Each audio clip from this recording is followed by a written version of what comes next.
Os amigos de Jó, ao ver a sua situação, em Jó capítulo 2, eles rasgam as suas vestes e choram por Jó, porque Jó está numa situação terrível. O rei Davi, agora rei, tem um filho, sua esposa está grávida, e Deus diz: a criança vai morrer. Davi jejua e chora muito, chora demais, e a criança morre. Neemias capítulo 1 diz que Neemias, ao olhar a desgraça que está a cidade, ele se põe a jejuar alguns dias e a chorar alguns dias, porque a cidade estava completamente destruída. Pedro chora porque nega Jesus, o seu Salvador e Senhor, 3 vezes. Quando ele cai em si da sua traição de não querer parecer com Jesus. Presta atenção no que eu estou falando. Deixa que nada tire sua atenção.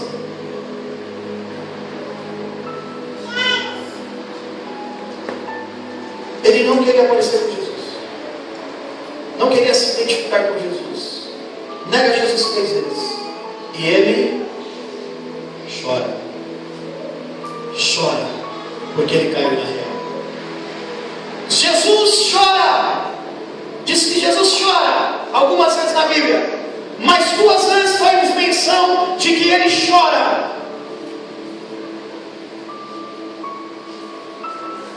Quando ele entra no templo, ele põe a mão no templo e ele chora pelas pessoas e por aquilo que iria acontecer com o templo de Deus. E a segunda vez que diz que Jesus chorou, o menor versículo da Bíblia diz que ele chora ao chegar no enterro de um homem que era amigo seu, Lázaro. Diz que ao ver as pessoas plantearem chorar, ele também chora. E diz o texto que Jesus chorou. Essa mulher é viúva, diz o texto. E além de ser viúva, ela tinha um único filho. Não existe o seu nome mencionado na Bíblia, mas chamamos ela da viúva de Naim. A viúva de Naim estava chorando. A Bíblia não diz muitas coisas sobre essa mulher, mas diz que ela chorou.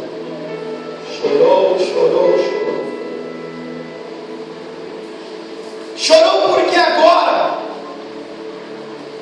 a única coisa que ela depositava a sua esperança era seu filho. E o seu filho está morto. Talvez o filho ajudasse ela a sustentar a casa, mas agora não dá mais para sustentar. Por isso aquela mulher chora. Agora ela vai ter que trabalhar em dobro. Se não trabalhar, ela vai ter que trabalhar, porque seu filho morreu. Segunda coisa que eu vejo nesse texto: primeiro, é uma mulher que chora porque vai ter que prover sustento. Segunda coisa que existe com essa mulher é uma multidão a acompanhando. Uma multidão, diz o texto, que acompanha essa mulher. Talvez ela tinha muitos amigos, e por isso muita gente, o texto diz que muita gente, a cidade acompanhava aquela procissão. Ou talvez eu possa dizer que antigamente existia mais solidariedade.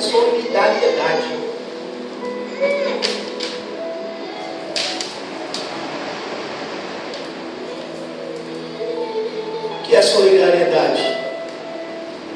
Mas eu acho que naquele tempo existia tinha mais pessoas que se importavam com a dor da outra pessoa.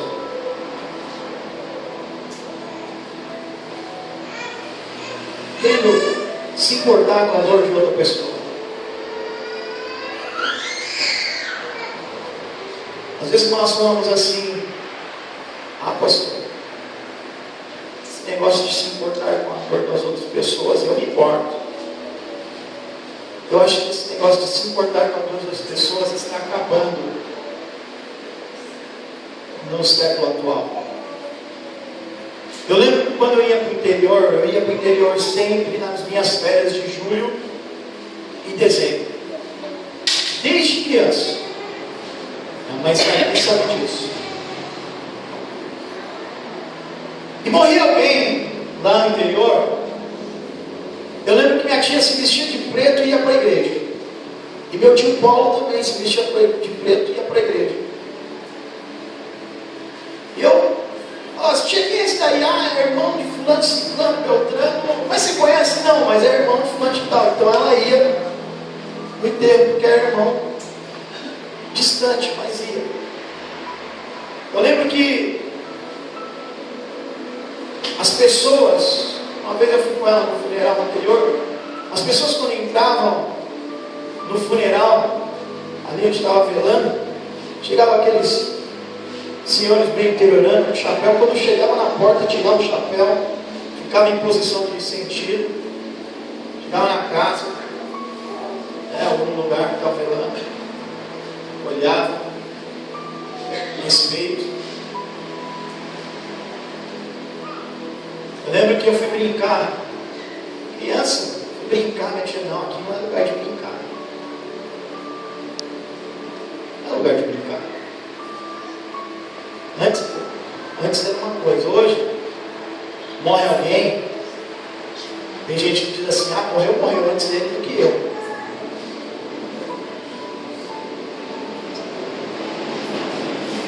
A maioria das pessoas vai no enterro para dar risada.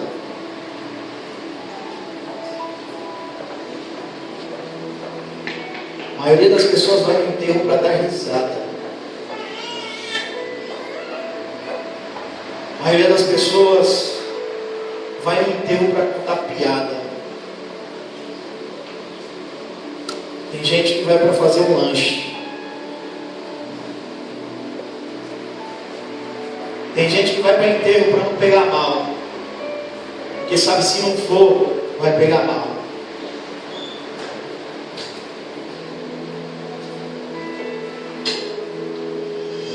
Eu estou indo a alguns velórios mais agora do que antes.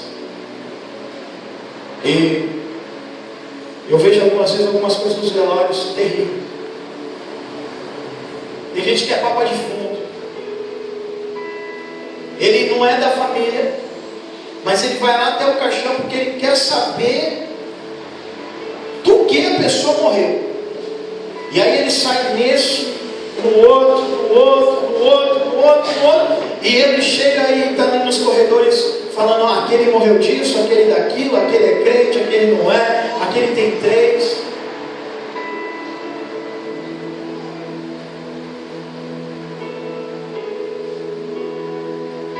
Não conseguimos mais sentir a dor dos outros. Não conseguimos mais sentir mais a dor dos outros. Não choramos mais com os que choram. Por que ela chorava? Ela chora porque está sozinha. Ela chora porque vai passar noites e noites sem ninguém para conversar com ela. A viúva de Naim chora porque ninguém vai mais estar tendo uma prosa com ela. Ela chora porque não tem mais objetivo fazer comida na sua cozinha. Porque mãe faz comida para filho e para marido. Ela não faz para ela. Eu sei que tem dia que eu chego na casa da minha mãe você vai comer? Ah, eu ia comer uns pãozinhos aí, passar manteiga e comer. Eu ia comer um miojo. Mas você vai comer aqui? Vou. Aí a minha mãe faz arroz, feijão, frita batata, frita ovo, frita carne, faz salada, faz tudo. Porque mãe cozinha para marido e para filho. Quantas vezes eu cheguei na casa da minha mãe e perguntei assim: e aí, o que você comeu hoje? Ela, comi um pão. Essa mulher chora, porque a vida dela vai mudar drasticamente. Ela vai passar a comer mal agora. Essa mulher vai passar a comer mal. Ela chora porque perde o seu filho, o único filho, a única coisa que restava de esperança para a vida dela, ela perde. A esperança acabou, a alegria acabou, por isso ela chora. Ela não vai ter um neto para chamar ela de avó, ela não vai ter privada de uma criança correr em sua casa e ela dizer meu neto e o neto dizer minha avó. Ela vai ser privada de sua alegria nessa terra. Por isso ela chora. Ela chora por não entender porque o seu filho tão novo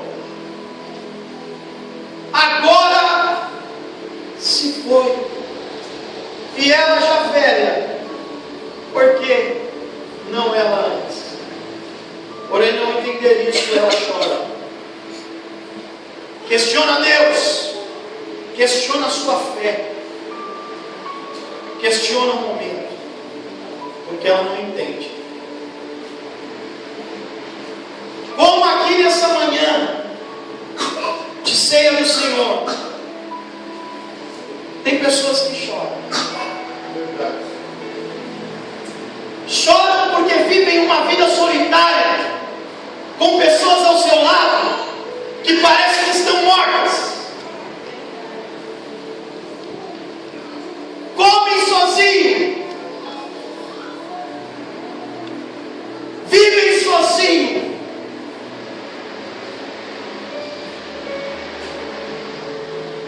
Eu já conversei com mulheres que são viúvas de maridos vivos e maridos viúvos de mulheres vivas.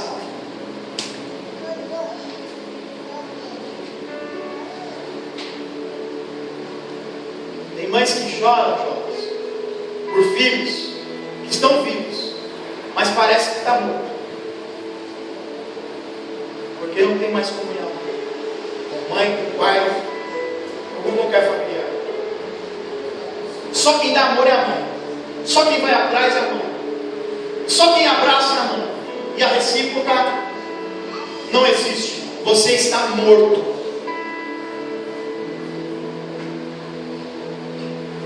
Tem gente aqui que faz anos que não diz para a mãe eu te amo, eu te amo. Tem gente aqui que nem projetou, nem projeta nada para os seus pais. Tem mães aqui que os filhos estão vivos, mas parece que estão mortos.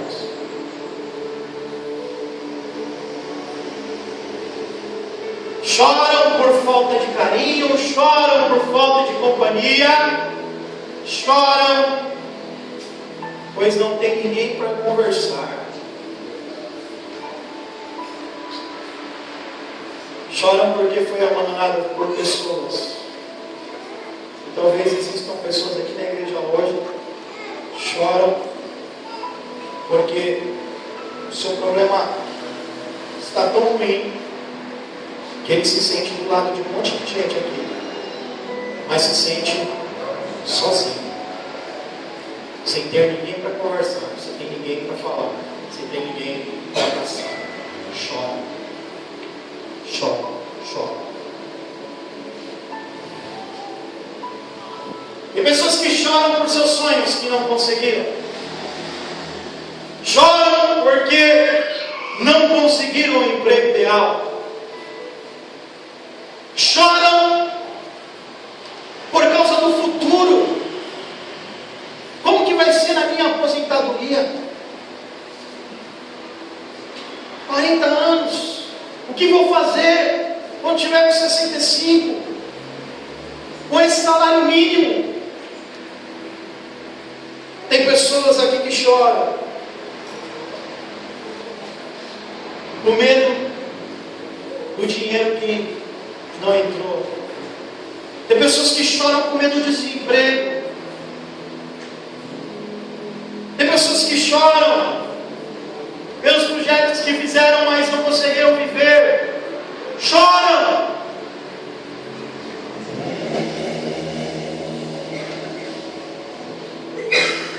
Porque quiseram educar os seus filhos e não conseguiram.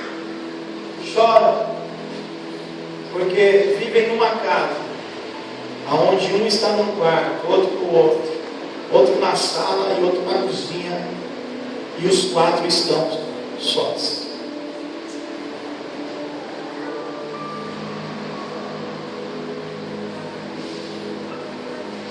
Pessoa que chora aqui por coisa simples, mas muito útil. E você tem a oportunidade de fazer isso, não faz.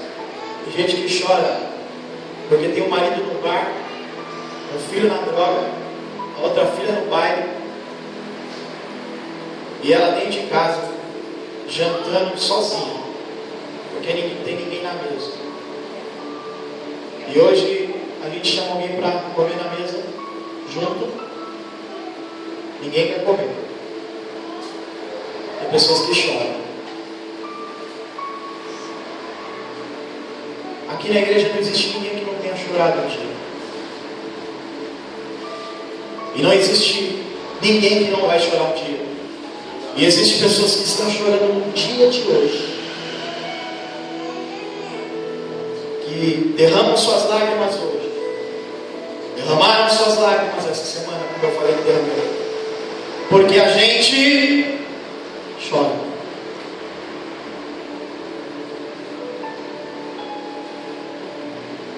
Eu falei aos irmãos algumas vezes sobre o meu irmão, porque todas as vezes que eu falo do meu irmão, eu choro.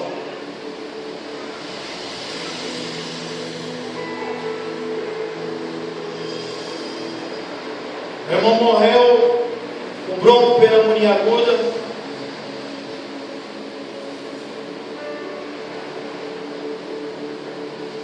E eu lembro algumas situações do velório que tinha gente preocupada com dinheiro, que vai gastar na porcaria do caixão. Gente preocupada com o dinheiro que vai gastar na porcaria do caixão, mais do que na nossa vida.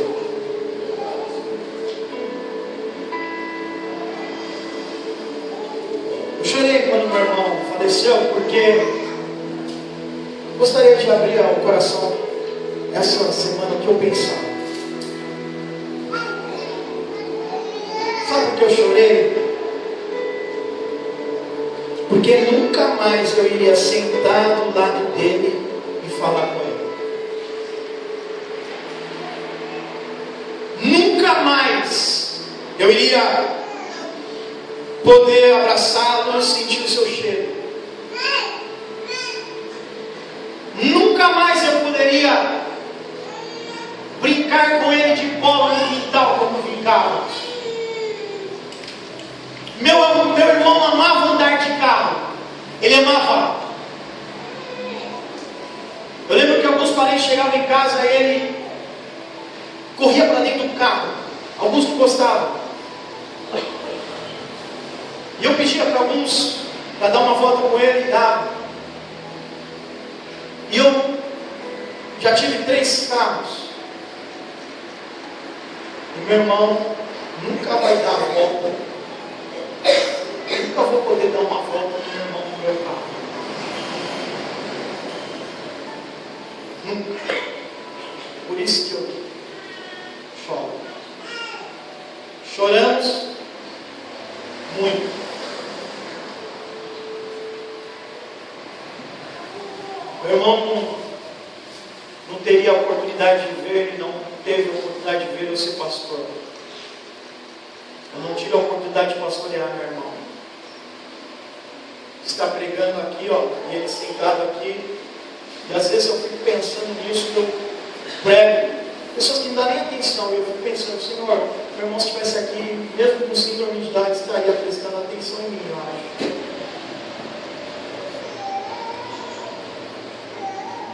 Às vezes eu procuro o rosto do meu irmão em outro dal. Quando eu chego perto, eu vejo que não é ele.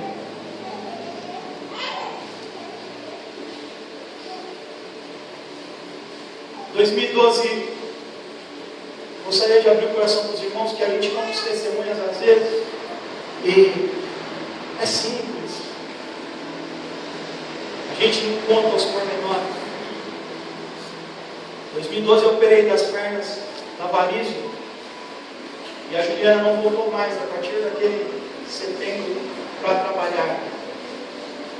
Eu lembro que eu fiz uma viagem com ela, com a Manuela, pela empresa, e dela, nós fomos para Santos. Ao subir pelo Rodoanel, a Juliana começou a passar mal. Eu vou morrer, eu vou morrer, eu vou morrer. Começou a passar mal.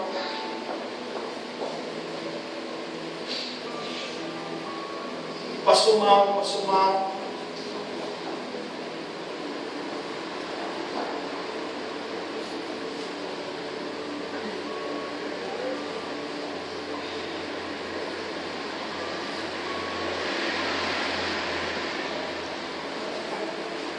E eu pensei que a Juliana morreu. Ela falou, olha, eu estou sem ar, eu arrumei um lugar para estacionar. Estacionei, estava eu e a Manuela. Abracei ela e ela disse, eu vou morrer, cara, eu vou morrer, eu não estou aguentando. E eu comecei a orar a Deus, pedir a Deus, Deus, tu leva a minha mulher agora. E nós começamos a chorar, abraçados, no meio da avenida, no canto do caso, do Rodoanel. E choramos bastante. E aí conseguimos chegar em casa, ela passando mal, foi no médico. Eu sei que ela não conseguia mais, no outro dia ela foi tentar trabalhar, não conseguia mais pegar o ônibus, não conseguia mais pegar o trem, não conseguia entrar na condução. E aí eu dando risada com ela, falei, agora você está na vida boa. Aí fomos no psiquiatra. Ela estava com síndrome do pânico. E aí eu gosto de brincar. Eu brinquei com ela lá na sala, ela sabe que eu brinquei. Ela falou assim, o que eu vou falar com o médico? Aí eu falei assim, você fala para ele assim que você tem um sonho, o seu sonho é o seguinte, você trabalha numa empresa, você vai ganhar agora R$2.500, e essa empresa é muito boa, você envolve muita pessoa e seu salário proporcional, eu sei que você pode chegar aí, porque o pessoal de lá ganha isso 5, 6 mil, então você pode chegar nesse salário, aí você fala para o pessoal da psiquiatra que você tem um sonho e é ser costureira, aí ela te dá uma indicação na hora. Aí ela deu risada, mas eu estava falando tudo aquilo para brincar, porque era sério, porque ela tinha um bom salário. No outro dia no carro eu chorava sozinho, porque eu chorava de medo. Eu falei, Senhor, e agora? Com 2.000 amigos em casa, o que eu vou fazer? E agora, Deus? Minha mulher não pode trabalhar. E agora? Como é que é o nosso futuro? Como vai ser a nossa vida? Nosso financeiro, como vai ser? Juliana tentou, pelo meio jurídico, sair da empresa, eles mandaram ele embora. Eles mandaram ele embora, irmão. Atestado em tudo, mandaram embora. Chegamos na audiência, os amigos que tinham falado que era tudo amigo, na audiência já não era ninguém, era mais amigo. Ninguém era na empresa amigo dela mais. E eu saí brincando, mas chegava no carro e chorava. Eu disse, Deus, o que nós vamos fazer? Nós estávamos na esperança desse ano pegar um dinheiro para quitar algumas dívidas, reformar a casa, talvez quitar o carro. E perdemos nós, entraram de novo no processo e está lá. Recebemos nada, já não recebeu nada ainda.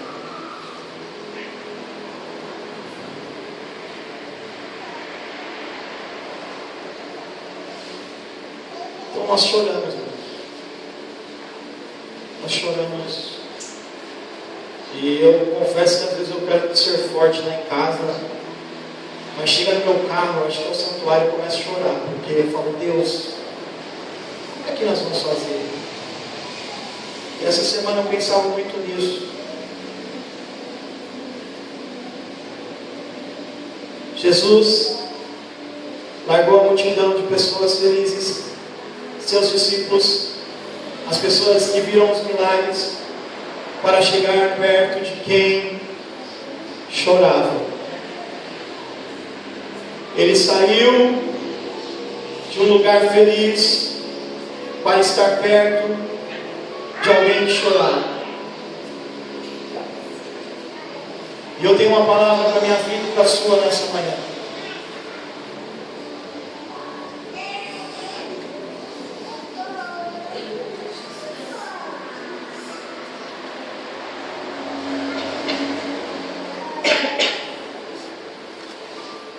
Deus larga uma multidão, porque Ele vê e se compadece de quem chora. Talvez essa manhã você diga assim, pastor, algumas coisas eu estou chorando. Deus larga uma multidão para chegar ao lado de quem chora. Esse texto, ele vê a mulher que chorava, sai da multidão que ele está e vai até a multidão do choro, porque ele tem no seu coração algo a fazer na vida daquela mulher. Querido, todo lugar que é ruim, quando Jesus chega, se torna bom. Glória a Deus. Eu já disse isso aqui, que o céu, a gente vai ter ruas de ouro, mar de cristal, e é muito bom ouvir isso. Só que se Jesus não estiver nesse céu, com ruas de ouro e mar de cristal, ele se torna inferno. Nós vamos para o céu porque Jesus está lá. Tem pessoas que querem ir para o céu para andar só na rua de ouro e no mar de cristal. Todo lugar que Jesus chega, mesmo que for no inferno, se torna céu.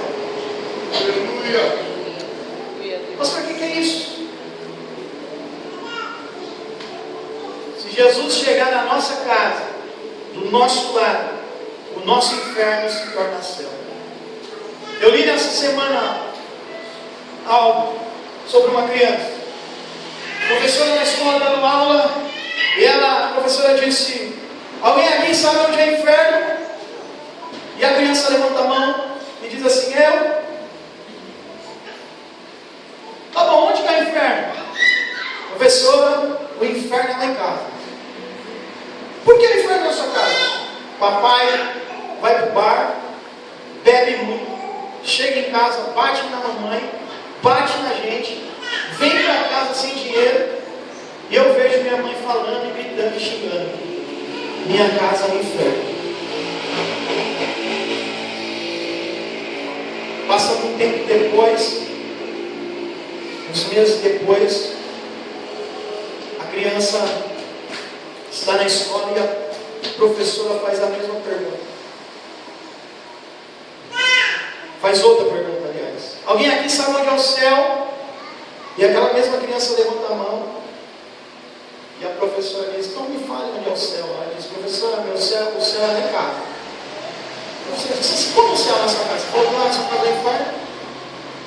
Professora, algumas semanas foi um povo lá em casa, uns crentes lá em casa, pregaram a palavra de Deus, levaram o papai para a igreja. Agora, meus irmãos, papai e mamãe vai para a igreja, papai não bebe mais, não bate mais mamãe, não bate mais na gente, e a mamãe lavando louça diz assim, olha, minha casa agora é um pedacinho do céu. Aleluia.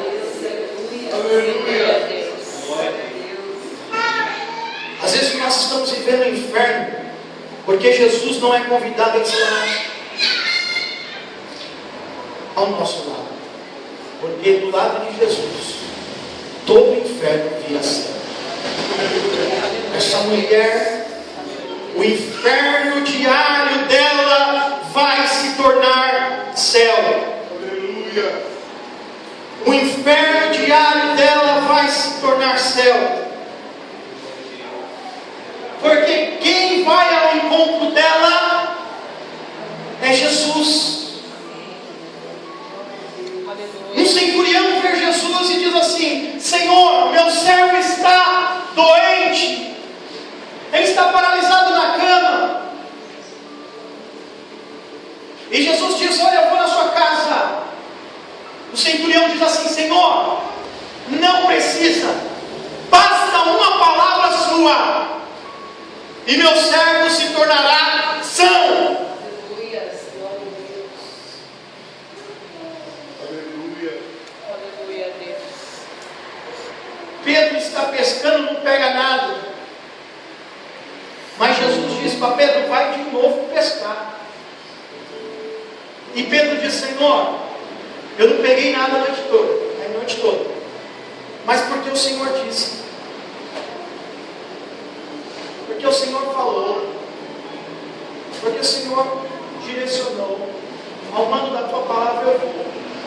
Pedro foi e pescou grandes peixes a ponto da rede quase a chegar a estourar e pedir para outras pessoas chegarem. Quem foi que disse não chores, irmãos? Foi Jesus.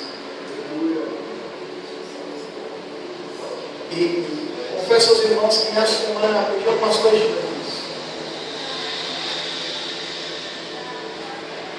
Se até vento e mar obedece a voz dele, o nosso problema também vai ouvir a voz dele. Aleluia, Deus. E a palavra dele para essa manhã as nossas vidas é não chores. Aleluia, Deus. Não chores. Não chores. Quero concluir dizendo isso. A Esther, quando nasceu, chorou. A Sara, quando nasceu, chorou. Quando elas choraram, era sinal que elas estavam nascendo. Algumas coisas que nós choramos é para nós nascermos. Nascermos para uma nova experiência com Deus. A Bíblia diz que aquele que vai semeando e chorando, o Salmo 126, a boa semente, ele volta depois trazendo consigo aquilo que semeou.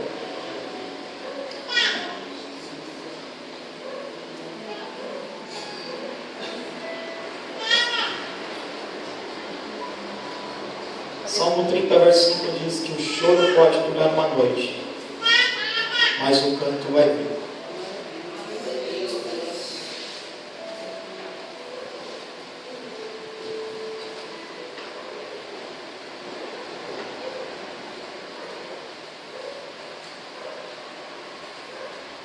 Jesus chegou do lado do nosso problema e Ele disse aquele aquela mulher: não chores. Ele para aquela passeata rumo ao cemitério. Ele toca no morto. Ele diz ao jovem para se levantar. O jovem se levanta. E o inferno daquela mulher se torna céu. E a adversidade daquela mulher se torna em vitória. E o problema se torna resolvido. Porque Jesus chegou e tocou. Isaías 53. Todo aquele que tocava no morto, irmão, se tornava imundo. Porque tocou no morto. Jesus se fez imundo por aquela mulher. E Ele se fez imundo por nós. Isaías 53 diz que Ele se fez imundo por nós, para levar as nossas dores, os nossos pecados, o castigo que nos traz a paz. Fez Ele imundo para que nós fôssemos libertos. A palavra dessa manhã para você é essa. Para mim é essa. Não chores. Aleluia a Deus. Jesus chegou no seu problema.